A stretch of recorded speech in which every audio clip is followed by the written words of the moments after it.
12 जनवरी 2025 को होने वाली है बड़ी बैठक। देखते हैं मुद्दा क्या है। आंगनबाड़ी से जुड़ी महत्वपूर्ण खबरों में आप सभी का हार्दिक स्वागत है। बहुत सारी बहनें इस इंतजार में हैं कि हम लोगों को फिर से हड़ताल की तरफ ढकेला जा रहा है या सच में कोर्ट का रुख किया गया है। बहुत सारी बहनों का कन्फ्यूजन इस वीडियो में दूर होने वाला है। सभी आंगनबाड़ी वर्कर इस वीडियो को ध्यान से देखें, समझें और अपनी राय कमेंट बॉक्स में अवश्य दें। आइए देखते हैं कि यह जो लेटर है वो किनका है। सबसे पहले तो चलिए मैं आप लोगों को दिखा दूं कि एटक से संबंधित, यहाँ देखिए आप लोग, यह जो लेटर है कुमार बिंदेश्वर सिंह का है।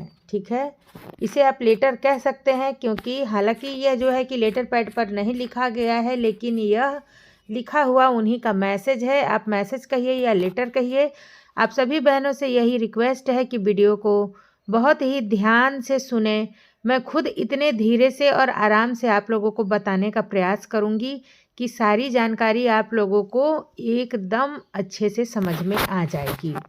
आइए देखते हैं कि यह न्यूज़ क्या है और इस विषय में क्या कहा जा रहा है। 2025 के लिए ही यह न्यूज़ है और कहा जा रहा है कि बिहार राज्य आंगनबाड़ी कर्मचारी यूनियन एटक से संबंध, निबंधन संख्या केदार भवन, अदालतगंज, पटना, बिहार। वर्ष 2025 आंगनबाड़ी सेविका सहायिकाओं और उनके संपूर्ण परिवार के लिए खुशहाली लेकर के आए। यही मंगल कामना के साथ 9 वर्ष की बधाई एवं ढेर सारी हार्दिक शुभकामनाएं समर्पित करता हूं। यानी कि यह कुमार बिंदेश्वर जी की तरफ से लिखा जा रहा है। आइए हम लोग पूरी जानकारी समझते हैं कि उनका कहना क्या है। वे इस अपने मैसेज के माध्यम से समस्त आंगनबाड़ी सेविका सहायिकाओं को क्या मैसेज देना चाहते हैं। मैं व्यक्तिगत रूप से भी आप तमाम आंगनबाड़ी वर्करों एवं उनके अभिभावक बंधुओं को आभार प्रकट करता हूं कि आप लोगों ने जिस तन्मयता से मेरे लिए संकट की घड़ी में तन मन से आर्थिक सहयोग किया, यह सच में अविस्मरणीय है। इसके लिए आप लोगों ने यह प्रमाणित कर दिया है कि संगठन, यूनियन, एटक परिवार भी व्यक्तिगत परिवार से ऊंचा स्थान रखता है। आप लोगों को आभार प्रकट करने के लिए कुछ भी कहा जाए तो वो सूर्य को दीपक दिखलाने के समान होगा। मैं आप लोगों को बताना चाहूँगी यहाँ पर कि उन्होंने ऐसा इसलिए कहा है क्योंकि बहुत सारी संघों ने, सेविकाओं ने उन्हें कुछ ना कुछ जो है आर्थिक मदद आप समझ सकते हैं, यानी कि पैसे भी उनको दान में दिए हैं उनके इलाज के लिए। उसका बहुत सारा जो है कि उन्होंने देने के बाद से ग्रुप में भी शेयर किया था, जो कि मैं दिखाना उचित नहीं समझती हूँ। यह किसी भी इंसान की यह व्यवहारिकता होनी चाहिए कि अपने साथी, सहयोगी, जान पहचान, अपरिचित किसी का भी यदि हम मदद करने में सक्षम है तो हमें दिल खोलकर मदद करनी चाहिए। सच में यह हमारी सेविका सहायिकाओं के लिए बहुत ही गर्व की बात है कि सेविका सहायिका के परिवारजनों ने ही उनकी कुछ मदद की है। आगे देखते हैं कि वे क्या कहना चाहते हैं। मैं आप लोगों को यह अवगत कराया जाना सुनिश्चित करना चाहता हूं कि पिछले मैसेज में सुप्रीम कोर्ट में याचिका दायर करने हेतु प्रतिनिधिमंडल दिल्ली जाकर के 3-4 दिन लगातार रहकर अग्रेतर कार्रवाई करने का काम किया था।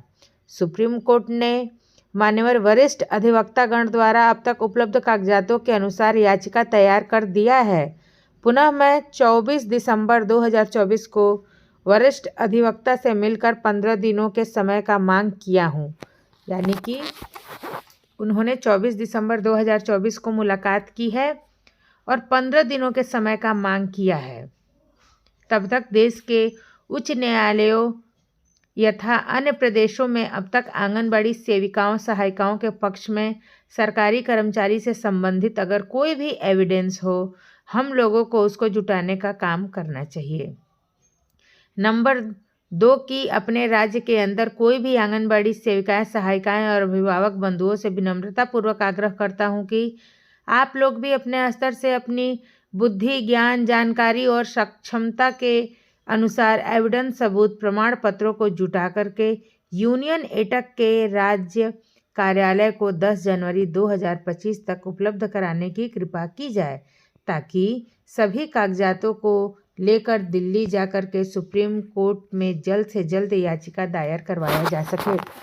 सभी बहनें इस बात को ध्यान दें कि जल्द से जल्द याचिका दायर करवाया जा सके, यानी कि अभी 10 जनवरी तक इसमें जो भी कागजात है, एविडेंस है, उसको जुटाने की बात कही जा रही है और जा करके याचिका दर्ज कराने की बात कही जा रही है। लेकिन इससे आप लोग समझ सकते हैं कि सच में याचिका भी दर्ज नहीं हुई है, क्योंकि वे तो वैसे ही अस्वस्थ थे।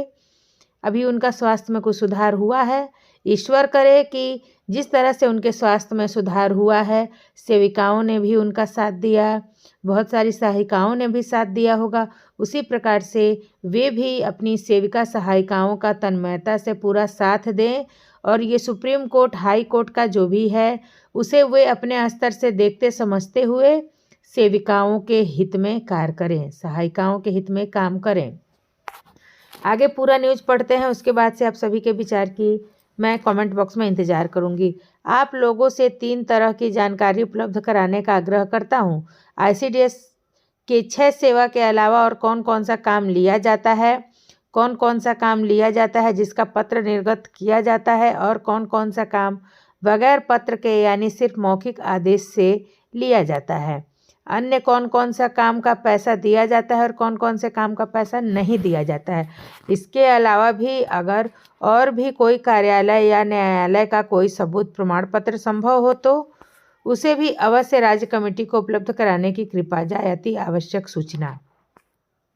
सुप्रीम कोर्ट की तैयारी और संगठन से संबंध, राज्य सम्मेलन, जिला सम्मेलन, परियोजना कमेटी का सम्मेलन, सदस्यता अभियान, आंगनबाड़ी का राज्य कार्यालय भवन का निर्माण के साथ साथ हड़ताल के बाद बड़े पैमाने पर कार्यालयों के पदाधिकारियों के द्वारा शोषण, दमन, लूट, खसोट, तंग, तबाह और अगर भ्रष्टाचार के खिलाफ कोई भी आवाज़ उठाया तो सीधे चयन मुक्त या फिर FIR तथा बिहार विधान सभा चुनाव से पहले एक राज्यव्यापी आंदोलनात्मक कार्यक्रम उन तमाम विषयों पर विचार विमर्श करते हेतु 12 जनवरी 2025 को 11 बजे अपराह्न में यूनियन के राज्य कार्यालय केदार भवन, अदालतगंज, पटना में राज्य कमेटी की विस्तारित बैठक का आयोजन किया गया है। बैठक में राज्य कमेटी के पदाधिकारियों के अलावा सभी जिला एवं परियोजना कमेटियों के अध्यक्ष, महासचिव, उपाध्यक्ष, सचिव, कोषाध्यक्ष के साथ साथ वैसे तमाम आंगनबाड़ी कार्यकर्ताओं, अभिभावक बंधुओं को भी सदर आमंत्रित किया जाता है जो संगठन के कार्यों में बढ़ चढ़कर अपना भागीदारी सुनिश्चित करते हैं। यहाँ देखिएगा दोस्तों, मैं आप लोगों को पहले ही बता रही हूँ कि वीडियो थोड़ा लंबा हो सकता है लेकिन आप लोगों के ही काम का है, इसलिए एकदम धैर्यपूर्वक 10 मिनट 15 मिनट का समय दे करके इसे सुने समझें। यूनियन के सभी जिला एवं परियोजना कमेटियों के अध्यक्ष, महासचिव एवं पदाधिकारियों से आग्रह है कि आज तक सुप्रीम कोर्ट में याचिका दायर करने हेतु सहमति पत्रक एवं सहयोग राशि राज्य कार्यालय बैठक में बैंक द्वारा या सीधे तौर पर जमा किया या भेजा गया है, सभी का नाम सूची बनाकर राज्य कार्यालय को यथाशीघ्र उपलब्ध कराया जाए। अगर एक भी नाम किसी का भी छूट जाता है तो उसकी पूर्ण जिम्मेदारी आपकी होगी। ऐसी गलती या भूल से भी कहीं नहीं हो, इस पर विशेष रूप से ध्यान दिया जाए। इतिहास साक्षी है, जो संघर्ष करेगा वही जीतेगा। तलवा चाटने वाले को हक अधिकार की बात तो दूर, इज्जत भी नहीं मिलता। वो ना घर का है ना ही घाट का रह जाता है। अब उठिए बहनों, जागिए और अपने हक अधिकार के लिए आगे बढ़िए। विधानसभा चुनाव के पहले एक व्यापक राज्य स्तरीय संघर्ष को तेज करें। आप सबों को पुनः 9 वर्ष की बधाई के साथ ढेर सारी शुभकामनाएं। कुमार बिंदेश्वर सिंह, महासचिव। तो इससे आप लोग समझ सकते हैं कि 2025 सभी आंगनबाड़ी सेविका एवं सहायिकाओं के लिए यादगार साबित होगा, क्योंकि अब की इसमें बहुत सारे मुद्दों पर वार्ता हो रही है और यह जो है अब भूल भुलैयाने का काम नहीं हो रहा है। अब जो काम होगा आर पार होगा, क्योंकि आप लोगों ने देखा है कि मैं भी अपने चैनल के माध्यम से सभी बातों को उजागर कर रही हूँ। मैं खुद भी किसी के तलवे चाटने को लेकर के, किसी की वाहवाही को लेकर के मैं इस पक्ष में नहीं रहती हूँ। जो गलत है वो गलत है और जो सही है उसका मैं खुद समर्थन करती हूँ। आप लोगों ने देखा था कि हड़ताल के दौरान मैं स्वयं भी पटना गई थी। उसमें हमने तरह तरह की यातनाएं भी झेली, हमने लाठियाँ भी खाई, सड़कों पर सोए, घंटों घंटों हम लोग जो है कि सड़कों पर रात भी बिताए। इस प्रकार की यातना प्रताड़नाएं झेलने का काम भी मैंने स्वयं किया है। तो आप लोग इसी से अनुमान लगा सकते हैं कि इस चैनल पर दिखाई जाने वाली जानकारी 100% सत्य होगी और इसी चैनल के माध्यम से आप लोगों को आने वाली सभी चीज़ों की बारीकी से जानकारी मिलने वाली है। जैसे कि इसमें आगे क्या हो रहा है, केस हुआ तो किस प्रकार से जो है कि आगे की कार्रवाई होगी, सुप्रीम कोर्ट या हाई कोर्ट, क्या है मैटर, कहाँ जाएगा, क्या होगा, इन सभी बातों की जानकारी के लिए वीडियो को लाइक, चैनल को सब्सक्राइब, इसे आंगनबाड़ी का व्हाट्सएप ग्रुप में जरूर शेयर करें। मिलती हूँ बहुत जल्द कुछ और वीडियो के साथ। तब तक के लिए सभी दोस्तों को नमस्कार।